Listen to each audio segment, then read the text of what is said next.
देखिए, हमारे साथ जुड़े हुए हैं विजेंद्र प्रताप सिंह। विजेंद्र प्रताप सिंह, आप थोड़ा सा बताइए। विजेंद्र प्रताप सिंह। Hello sir. जी, जय हिंद, जय हिंद। आप बताइए विजेंद्र प्रताप सिंह, हम चुन रहे हैं, आप क्या चुन रहे हैं? सर मैं भी यूपीएससी चुन रहा हूँ। जी, देखिए अच्छा लग रहा है, लेकिन थोड़ा सा मुझे ये बताइए कि क्यों? क्योंकि ये सबसे बड़ा सवाल है विद्यार्थी जीवन में। मैं बताना चाहता हूँ क्योंकि सर हम यूपीएससी चुन के उस सतर पे पहुंचेंगे, अधिकारी बनेंगे जहाँ से हम भ्रष्टाचार को दूर कर सकते हैं। लेकिन भ्रष्टाचार को दूर कर सकते हैं, पर भ्रष्टाचार लेने के भी तो बहुत सारे रास्ते खुलते हैं कि रिश्वत खुल के ले सकते हैं। ऐसा भी तो एक रास्ता बनता है ना भाई। मैं बहुत सारे आईएएस ऑफिसर्स के साथ रोजाना इंटरेक्ट कर रहा हूँ, आरएएस के साथ कर रहा हूँ। मैंने यही सवाल मैं बताऊंगा, राजस्थान टॉपर से पूछा था। मैं अभी उन ऑफिसर्स के नाम नहीं ले रहा हूँ, फर्स्ट रैंक थी उनकी, फर्स्ट रैंक, पहली रैंक थी। मैंने यही सवाल किया था कि क्या इस देश में 10 आईएएस ऑफिसर भी नहीं थे क्या, जो मिलकर के निःशुल्क पढ़ाने के लिए आधा आधा घंटा ही निकाल लेते? वो क्यों जाकर के दिल्ली और कोचिंग सेंटर्स में जाकर के प्रचार करने लगते हैं कि मैं यहाँ से पढ़ा था?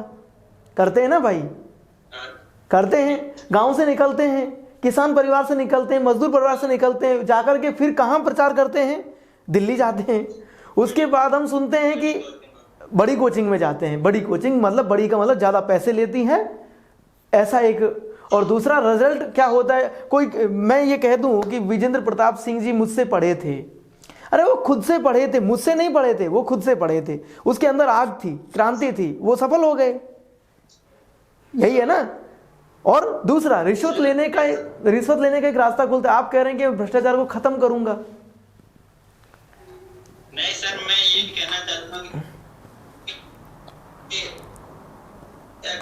कि मैं छोटे लेवल पर कुछ बनता हूँ, मेरे ऊपर दबाव है। अगर मैं कुछ छोटे को तो सुधार ही सकता हूँ, कम से कम सुधार ही सकता हूँ। मतलब जैसे आपने एक टॉपिक दिया कि मैं छोटे स्तर पर, अगर मैं जिला लेवल पर रहता हूँ तो कम से कम लोगों को नैतिक मूल्यों में तो बदलाव लाऊंगा। जैसे एक शब्द था भ्रष्टाचार, है ना? जी सर, यही था कि नैतिक मूल्यों में अपने जैसे अगर मैं इसमें चुना जाता हूँ तो अपने जिले की शिक्षा प्रणाली को मेरे हाथ में रहता है, वो उसको बेहतर कर सकता हूँ। मैं बेहतर कर सकते हैं, उसमें विकास कर सकता हूँ जिले का। अगर मैं छोटी पोस्ट पे जाऊंगा तो मुझे दबा दिया जाएगा, मेरे ऊपर प्रेशर रहेगा। जैसे आप शिक्षा प्रणाली में, जैसे अभी आप क्या चाहते हैं कि क्या बदलाव आपके अकॉर्डिंग होना चाहिए? सर पहली बात तो आप कर रहे हैं वही निःशुल्क शिक्षा। निःशुल्क शिक्षा के नाम पे कुछ निःशुल्क है नहीं वैसे तो। Very good, very good. जैसे आप जब सवाल पूछते हैं, सभी बच्चे जितने भी लोग जुड़े हुए, मेरा एक आपसे सवाल है, जब भी आईएएस ऑफिसर आता है तो क्या आप उनसे ये नहीं पूछ सकते कि ऐसी कौन सी समस्या है विद्यार्थी जीवन की जो आपको नहीं पता है? कोई भी आईएएस ऑफिसर आया, ये भी तो एक निःशुल्क शिक्षा की है। अभी वो आईएएस ऑफिसर बड़ी कोचिंगों में जाके उनको प्रमोट करते हैं। वेरी तो गुड, बच्चे गलत दिशा में जाते हैं, गलत दिशा में जाते हैं। और वो बच्चे ये सोचते हैं, वो बच्चे ये सोचते हैं कि वास्तविकता में अगर मैं भी वहां जाऊंगा तो शायद बन पाऊंगा। हाँ सर, यही है ना? हाँ, वो उनकी मेहनत नहीं देखते, उनको तो पैसा मिल जाता है ऑफिसरों को तो, और पैसा, बच्चे गलत दिशा में चल जाते हैं, गलत दिशा में चले जाते हैं। देखिए, ये हौसला होना चाहिए, कहने के लिए यहाँ से हौसला होना चाहिए कि वास्तविकता में। तो आप आईएएस की तैयारी करना चाह रहे हैं, आईएएस बनना चाह रहे हैं, और आपका सपना ये है कि मैं नैतिक मूल्यों में, जैसे एक उदाहरण दिया भ्रष्टाचार, उस पर लगाम लगाऊंगा। जैसे भ्रष्टाचार में आप कहाँ, विद्यार्थी जीवन में एक भ्रष्टाचार का कोई पॉइंट बता दीजिए मुझे आप, कि विद्यार्थी जीवन में भ्रष्टाचार से जुड़ा हुआ एक मामला ऐसा है सर, इस पर काम करना बहुत जरूरी है, जहां विद्यार्थियों के साथ गलत हो रहा है। एक तो यही है कि आजकल प्राइवेट शिक्षा संस्थान बहुत पनप रहे हैं जी, लेकिन भ्रष्टाचार कौन कर रहा है इसमें? ये सभी बच्चे जो जुड़े हुए हैं उनके लिए। हाँ, सरकारी स्कूलों का कोई महत्व ही नहीं रह रहा है। वो लाएंगे वो मैं और आप और हम सब, देखिए कॉलेजों में संख्या बढ़ रही है, हर प्रिंसिपल्स के साथ मेरी बात हो रही है, सरकार के साथ में लगातार हम काम कर रहे हैं। प्रिंसिपल्स इस प्रोग्राम से बेहद खुश हैं आपके। वो कह रहे हैं कि बच्चे पहले नहीं आते थे, अब पूछने आ रहे हैं कब क्लास लगेंगी। हाँ सर, इसके लिए सभी ये तो अभी यही ढूंढ रहे हैं कहाँ कोचिंग करें, कहाँ पढ़े। ठीक है, अगर उन्हें सही गाइडेंस मिले। सभी बच्चे तो देख रहे हैं, मैं विजेंद्र प्रताप जी का एक जवाब दे रहा हूँ, वही प्रश्न दे रहा हूँ। वही समस्या है सबसे बड़ी जब हम कॉलेज में पढ़ने जाते हैं, क्योंकि सब आप सब मेरे परिवारों से आते हैं। और एक समस्या है कि विद्यार्थी जीवन में रिश्वत दो,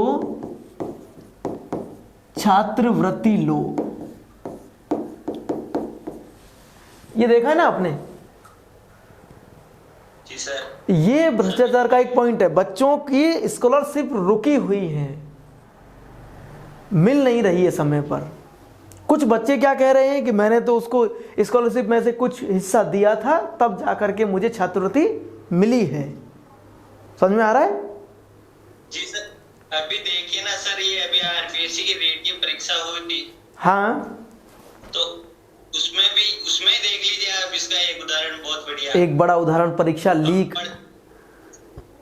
पढ़ने वाला बच्चा कैसे पढ़ेगा, कोचिंग वाले पेपर ही खरीद लेते हैं। पेपर खरीद लेते हैं।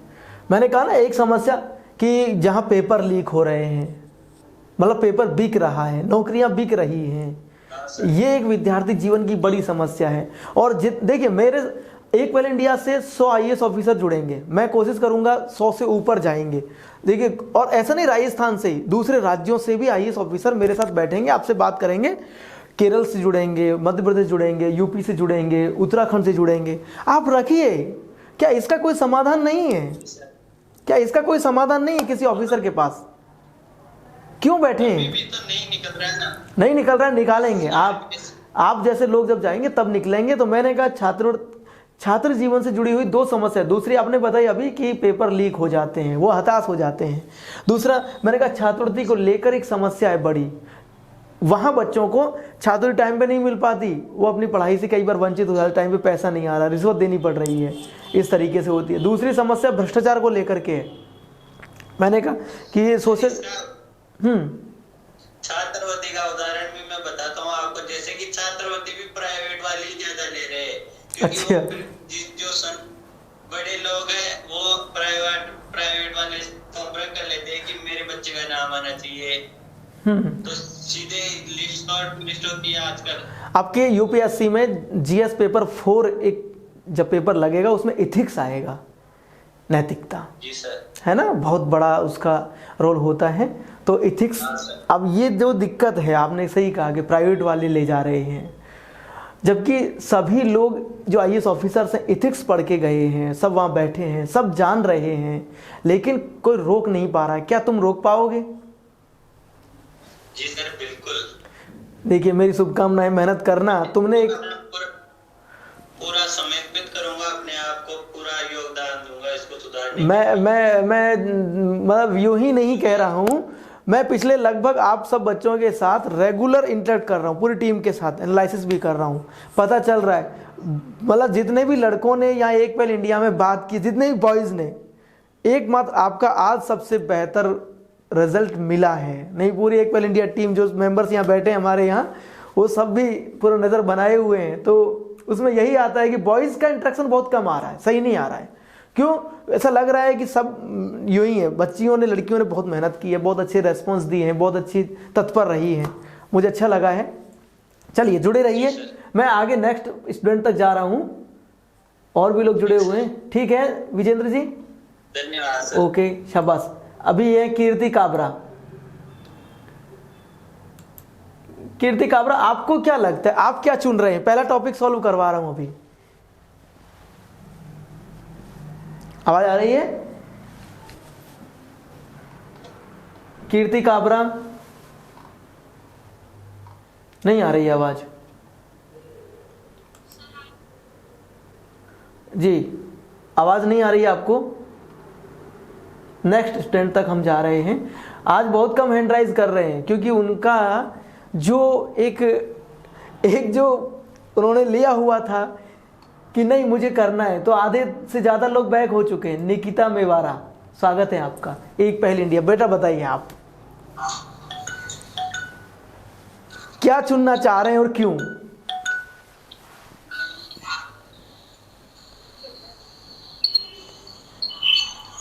जी, झूठ मत बोलना, सच बताना है कि वास्तविकता में क्या चुनना चाहते हैं आप।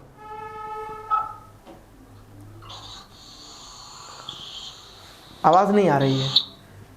आज ये इंटरनेट की वजह से आवाज नहीं आ रही है या वास्तविकता में ही नहीं आ रही है?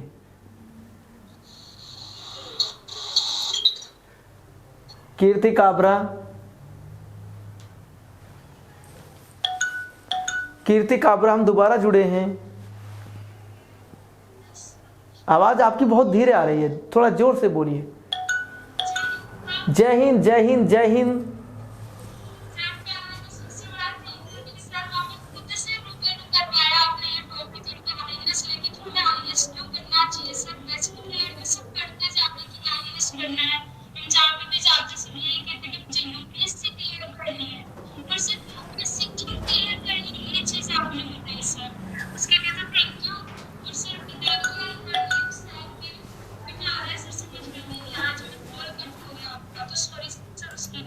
कोई बात नहीं बेटा, कोई बात नहीं। मैं पूछ रहा हूँ कि चलो आज आपको ये पता चला, अभी बहुत सारी चीज़ें, ये लगभग लेसन आप आईएएस को पढ़ाएंगे, लगभग 32 पेज है, टोटल 32 पेज है आईएएस के पद को। मैं क्लास लूँगा रेगुलर। सबसे पहले हम लोग यही जानेंगे कि आईएएस क्या होता है, उसकी शक्तियाँ क्या हैं, उसके कार्य क्या हैं, कौन हटा सकता है उसे, कैसे आईएएस का पद सृजित हुआ। हम आईएएस बनेंगे, हमारे अंदर एक बीज डाला जाए, एक बीज जो अंकुर होगा वो बन के अंदर से निकलेगा एक आईएएस ऑफिसर। जब आपके व्यवहार में, आपके जीवन शैली में ये मैं बदलाव लाने का प्रयास करूंगा कि लगने लगे गांव में, घर में सबको कि तुम आईएएस ऑफिसर हो यार, सच में ये बन जाएगा। आप देख आईएएस की तरह जीता है, तो वो जीवन हम जिएंगे। तो अब आप बताओ, आप आईएएस के लिए क्यों, आपको क्या लगता है कि विद्यार्थी जीवन से जुड़ी हुई कोई समस्या बताओ मुझे आप। कौन सा गांव है आपका?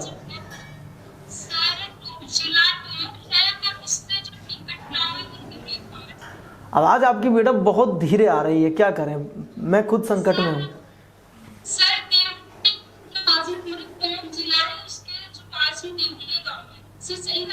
हाँ आ रही है, देवली गांव है। हाँ सर, तो मैं जब गाँव में पढ़ती थी तो मेरे साथ से बहुत सारी लड़कियां पढ़ती थी, पर सर जैसे मैं 10th में आई ना, तो लड़कियों की संख्या बढ़कर 50% हो गई। जी। मुझे कॉलेज जाती तो सर लड़कियों से मेरे साथ 2 या 3% लड़कियां पढ़ती है।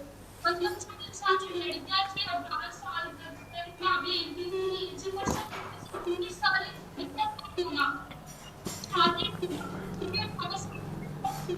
आवाज़ आपकी बेटा बहुत साफ नहीं आ रही है। मैं यहाँ तक समझ पाया हूँ कि जो बच्चियों की संख्या, लड़कियों की संख्या वो धीरे धीरे कॉलेज तक जा जाते कम हो गई है। जी।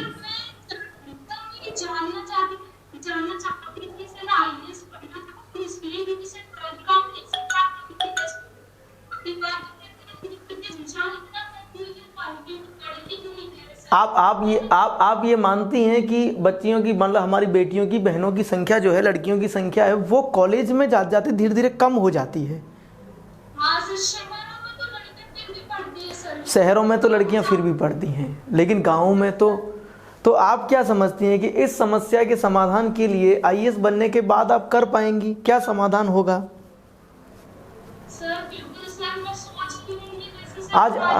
आज मैं कल दोबारा आपसे फिर बात करूंगा इसी मुद्दे पे, क्लास लगेगी, उसके बाद आज रात को सोना नहीं है, यही सोचना है। पहले आपको ये कारण ढूंढने हैं, आज रात को आपके लिए यही काम है कि कारण ढूंढने हैं कि क्या वजह हो सकती हैं जिनकी वजह से बच्ची, लड़कियों की संख्या कॉलेजों में कम हो रही है ना। तो देखिए ये ढूंढना है। दूसरा है, मैं आपको एक उदाहरण दे रहा हूँ। मेरा उदाहरण क्यों दे रहा हूँ कि मेरी एक सिस्टर है जो 2nd ग्रेड शिक्षक है, वरिष्ठ अध्यापक के पद पर है, संस्कृत डिपार्टमेंट से। वो बनना चाहती है, आईएएस की तैयारी करना चाहती है, आरएस की करना चाहती है। अब उसकी शादी दूसरे गांव में कर दी गई, मेरे गांव से। मैंने ये उदाहरण अभी स्कूल एजुकेशन में हमने क्या किया, 12वीं क्लास तक जो स्कूल है, सभी बच्चे सुन रहे हैं। कुछ बच्चियों ने मुझे मैसेज किया, जिनके पास मेरा नंबर था, तो उन्होंने मैसेज भी किया कि हम कॉलेज कैसे जाएंगे, क्योंकि गांव से बहुत दूर है और रेगुलर हम नहीं जा सकते हैं, तो क्या किया जाए। तो कॉलेज तो क्या होता है, शहर में होते हैं या तहसील में है, गांव में तो है नहीं गवर्नमेंट कॉलेज। तो हमने स्कूली शिक्षा जो विभाग है, माध्यमिक शिक्षा निदेशालय बीकानेर, मैंने उससे बात की। गौरव अग्रवाल सर हैं वहाँ निदेशक, जानते हैं ना गौरव अग्रवाल, आईएएस में पहली रैंक थी उनकी, सबसे कम उम्र में टॉपर बने थे वो गौरव अग्रवाल जी। तो उनसे मेरी बात हुई, हमने ये प्रस्ताव रखा कि समस्या यहाँ है कि बच्चियाँ वहाँ नहीं जा सकती, और अगर एक लड़की की शादी दूसरे गांव में कर दी गई तो अब उसको पढ़ाने की जिम्मेदारी, उसकी स्वतंत्रता और आज़ादी की जिम्मेदारी वो पूरी की पूरी अब उसके खुद के पिता पर नहीं है, उसके ससुराल वालों पर है। वो चाहेंगे तो वो पढ़ेगी, वो सपने कैसे पूरा करेगी। तो फिर अगर हमें सरकार ये प्रोग्राम हमारे साथ गांव के सीनियर सेकेंडरी स्कूल में भी लागू कर लेती है तो इस समस्या का जड़ से समाधान हो सकता है। इस बात पर बेटा स्वीकृति मिल गई है और 12वीं तक जो स्कूल है हमारे गांव में उनमें भी ये कक्षाएं अब जाएंगी। आईएएस, आरएएस और सीईटी की कक्षाएं राजस्थान के सभी सीनियर सेकेंडरी स्कूल में भी संचालित होंगी कॉलेज के साथ साथ। तो जो लड़कियां हो सकता है इस कारण नहीं आ पाती क्योंकि माँ बाप सुरक्षा की दृष्टि से उन्हें बाहर नहीं भेजते हैं, पहली समस्या ये है, क्योंकि एक पिता के ऊपर बहुत बड़ी जिम्मेदारी होती है ना। तो आप आज रात को मैं तो समाधान बता रहा हूं एक, जो शिक्षा को मैं बच्चियों तक पहुंचा सकता हूं, लेकिन अब आपको समस्याएं और बतानी है, फिर मैं उस पर डिस्कस करूंगा। मनीषा राठौड़ हम जुड़े हुए हैं, आवाज आ रही है आपको? आवाज आपकी ब्रेक हो रही है।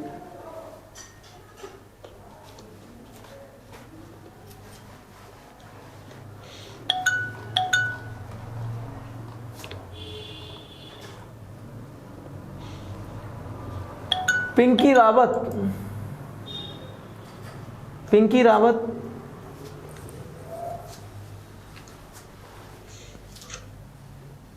पिंकी रावत जी सर, नमस्ते सर। नमस्ते भाई, कहाँ से हैं आप? पृथ्वीराज चौहान अजमेर से जी। आप किसकी तैयारी कर रहे हैं? आरएएस की। तो ये दोनों पद तो बहुत कठिन हैं, तो मैं वही पूछ रहा था कि आप क्यों करना चाहते हैं?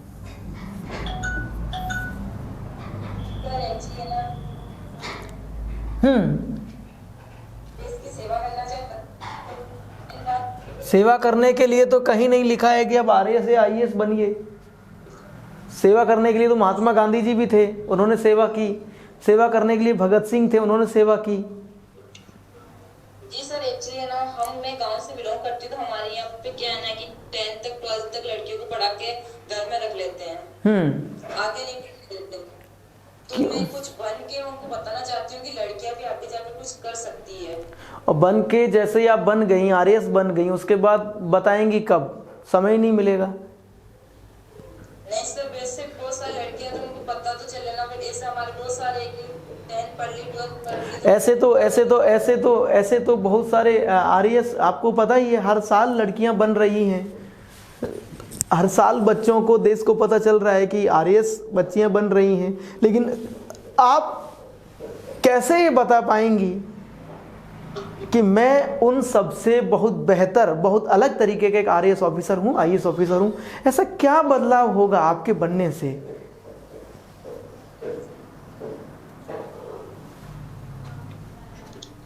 सर फिर वो जुनून होगा कि इसने कुछ किया तो हम भी कुछ कर सकते हैं। बेटा मैंने दोबारा वही प्रश्न रिपीट किया। आप देखिए कोचिंग, जैसे मैं एक उदाहरण मेरा समझा रहा हूँ आपको। मैं देवामित हूँ, देश में लाखों कोचिंग सेंटर्स हैं, समझ में आ रहा है? लेकिन उसी कोचिंग सेंटर्स में मैंने एक अलग फॉर्मेट बना के काम किया और एक पहल इंडिया आज लाखों, मतलब लगभग 35 लाख बच्चों के लिए सर्वर राजस्थान के लिए है। और देखिए बहुत जल्दी जैसे कॉलेज में कक्षाएं शुरू होंगी सब लोग जुड़ जाएंगे एक साथ में। ये एक बेहतर किया। तो अब आप कोचिंग तो और भी चल रहे हैं, संस्थाएं तो बहुत चल रही हैं, और ये गवर्नमेंट प्रोजेक्ट बन के उतरा राजस्थान में आज, एक पहल इंडिया, पूरी सरकार इस पे लगी हुई है, काम कर रही है। तो आप आरएएस ऑफिसर बनने के बाद क्या बदलाव लाएंगे भाई, ये खोजना है अपने अंदर से, तब जाकर के एक वजह मिलेगी। मैंने कहा ना, जितना बड़ा आपका लक्ष्य है उसके पीछे कारण बड़ा होना चाहिए। मैं अभी इस बात से संतुष्ट नहीं हूं। आप बनेंगे आरएएस ऑफिसर, आईएएस ऑफिसर, वो ठीक है। जैसे मैं एक उदाहरण देता हूं, आपको पता हो तो, इस बार फर्स्ट रैंक किसकी थी राजस्थान में? आरएएस में पहली रैंक किसकी थी बताइए? जिसको याद नहीं आ रहा है। ओ तेरी, ये तो बहुत गड़बड़ हो गई। आपने फिल्म देखी है गदर? नो सर, मैं मूवी देखती नहीं हूँ। अरे तेरी, तो मैं आपको किससे समझाऊं? आपने फिल्म भी नहीं देखी। देखो मैंने देखी है, मैंने एक फिल्म देखी है गदर। गदर में एक होता है सनी देओल, मूवी में देखा है ना, हीरो है सनी देओल। मैं निकला गड्डी लेके, गाना आता है उसमें, और सनी देओल क्या करता है, पाकिस्तान जाता है तो वहां से हैंडपंप उखाड़ लाता है, और उस मूवी को देख करके भारत के बच्चे बच्चे में एक जोश आ जाता है कि मैं कौन हूं, तारा सिंह हूं, और मैं भी पाकिस्तान से हैंडपंप उखाड़ के ला सकता हूं। आता है ना, तो बच्चे उसे रोल मॉडल मानते हैं, बहुत पसंद करते हैं, बेहद पसंद करते हैं, और उसके जैसा बनना चाहते हैं, दिखना चाहते हैं। आपको आरएएस टॉपर नहीं पता, कोई बात नहीं, चलिए मैं यहां माफ करता हूं आपको, लेकिन आप किस आरएएस ऑफिसर से प्रभावित हैं ये बता दीजिए। कोई मॉडल आपके दिमाग में हो, ऐसा मुझे बनना है, या कोई आईएएस ऑफिसर हो? हम कब तक, हाँ बोलिए। दृष्टि देशमुख। सृष्टि देशमुख मैम, सृष्टि देशमुख मैम है ना? जी sir, simple Deshmukh ma'am, sorry. Srishti Deshmukh, Srishti Jayant Deshmukh ma'am हैं, और आप उनसे प्रभावित हैं। पिंकी रावत, मैं आपको याद कर लेता हूं, पिंकी रावत है आपका नाम। देखिए आरएएस टॉपर इस बार थी मुक्ता राव मैम, जी सर। नाम सुना है ना, मुक्ता राव? नेक्स्ट वीक में आपकी क्लास में आएंगी, ठीक है? जी सर। अभी कहीं घूमने गई हुई है मैम, ये चल रहा है, वर्ष का अंत हो रहा है तो लोग घूम रहे हैं, एंजॉय कर रहे हैं, मैम भी घूमने गई हुई हैं, तो हो सकता है नेक्स्ट वीक में आ जाएंगी, हो सकता है मतलब जनवरी के फर्स्ट वीक में या सेकंड वीक में मुक्ता राव मैम की क्लास होगी। आरएएस टॉपर हैं, पूरे राजस्थान में पहली रैंक थी, बच्चे थे, 2 बच्चे भी थे उनके, सुना है ना आपने? शादी हो गई थी, कितने संघर्ष के बाद आरएएस टॉप किया, नंबर 1, ठीक है। चलो मैं उनसे मिलवाऊंगा और आपकी जरूर बात करवाऊंगा, मुझे याद दिला देना एक बार अगर मैं भूल भी जाऊँ तो। हालांकि भूलता नहीं हूँ कभी भी कोई भी चीज़, लेकिन फिर भी मैं आपको बोलता हूँ। दूसरा आपने नाम लिया है सृष्टि देशमुख मैम का, सृष्टि देशमुख मैम से भी मैं आपकी बात करवाऊंगा, ये भी इसमें नाम है मैम का पहले से ही ऑलरेडी। कौन सी रैंक थी मैम की, सृष्टि देशमुख मैम की कौन सी रैंक थी?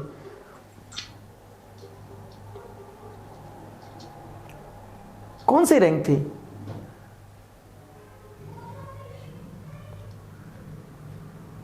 अब बताइए आप। 5वीं रैंक थी। कौन सी रैंक थी? 5वीं। हम जिस व्यक्ति को आइडियल मानते हैं, जो हम बनना चाहते हैं, उसके बारे में कुछ भी नहीं जानते हैं भाई, इसका मतलब हम खुद से धोखा कर रहे हैं। अभी आपको राजस्थान के बहुत सारे बच्चे देख रहे हैं, ये वो शुभचिंतक हैं आपके जो कल कहेंगे कि पिंकी रावत आप बोल रही थी कि आरएएस बनेंगी, बन गई? जी सर। आप कहेंगे अभी नहीं हुआ, तो ये आपको बार बार याद दिलाएंगे। सभी दिलाओगे ना आप लोग? सुन, लिख लीजिए।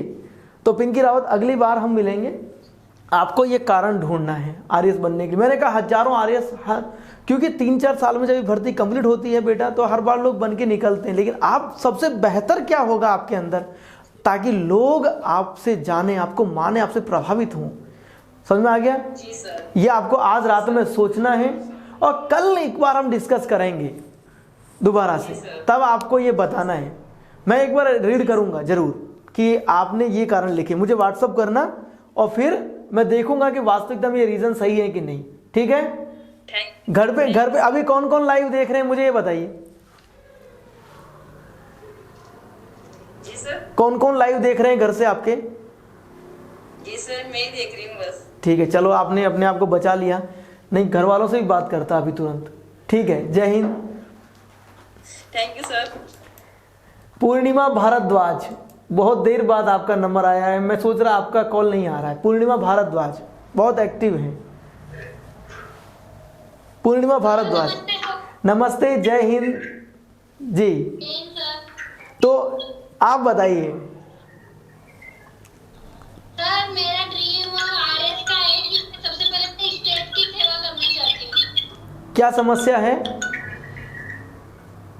सर मेरी सबसे बड़ी समस्या है कि जिस ग्रामीण क्षेत्र में मैं रहती हूँ ना, तो मैंने सरकारी स्कूल से हुआ है, तो मेरे स्कूल में मैंने इतनी समस्याएं देखी है कि एक तो वहाँ पर जो टीचर्स है उन्हें प्रॉपर टाइम नहीं मिल पाता कि वो हमें पढ़ाए, क्योंकि उनकी ड्यूटी लग जाती है, कहीं कोर्ट में चले जाते हैं, वो में उनकी ड्यूटी लग जाती है। और सर सेकंड ऑप्शन ये है कि गवर्नमेंट स्कूल में क्या है कि हमें उस तरह की सुविधाएं नहीं मिल पाती जिस तरह से हम जो प्राइवेट स्कूल के बच्चे हैं उनसे कॉम्पिटिट कर पाए। नहीं, ऐसा तो कैसे मानेंगे आप? देखिए कि गवर्नमेंट स्कूल में अच्छे क्वालिफाइड टीचर्स हैं, अच्छा पढ़ाते भी हैं मुझे लगता है। और आपका एक बात सही है कि उनको एक्स्ट्रा अतिरिक्त जिम्मेदारियां मिलती हैं जिसकी वजह से वो नहीं पढ़ा पाते हैं। जी सर। लेकिन आप पिछली बार जब मिले थे, देखिए जीएल शर्मा जी से जब मैंने आपकी बात करवाई थी, उस टाइम पर भी उन्होंने कहा था कि मैं सरकारी स्कूल में पढ़ा था। हाँ सर। कहा था ना, याद है ना आपको?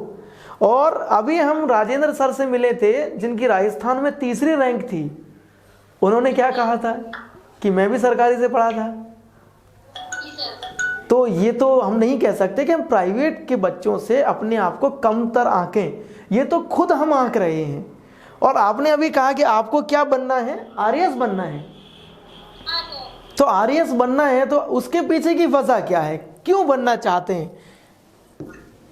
सर एक बात समझ लीजिए, सभी बच्चे एक बात समझ लीजिए कि लकीर के फकीर मत बनिए, किसी का पीछा मत करिए, अंदर से यहां से निकाल के लाइए, यहां से कि मैं यूं बनना चाहता हूं, ये मेरी जिद है। और ऐसे नहीं सभी बच्चे एक ही बात बोलने लगेंगे। तो अब आप मुझे बताइए। मेरा आरएस बनने का उद्देश्य एक बार पानी पिलाओ ना यार। जहाँ पर हम किसी से शिकायत नहीं करते, उन शिकायतों का समाधान करते हैं। शिकायतों का समाधान करते हैं। आरएएस जो ऑफिसर होते हैं वो शिकायतों का समाधान करते हैं। वो ये नहीं कि सर अपनी समस्याएं लेके जा रहे किसी और को बता रहे, वो सोचते कि इसका समाधान मैं कैसे कर सकता हूँ, इसका समाधान मैं कैसे कर सकता हूँ, ये ऑफिसर सोचते हैं।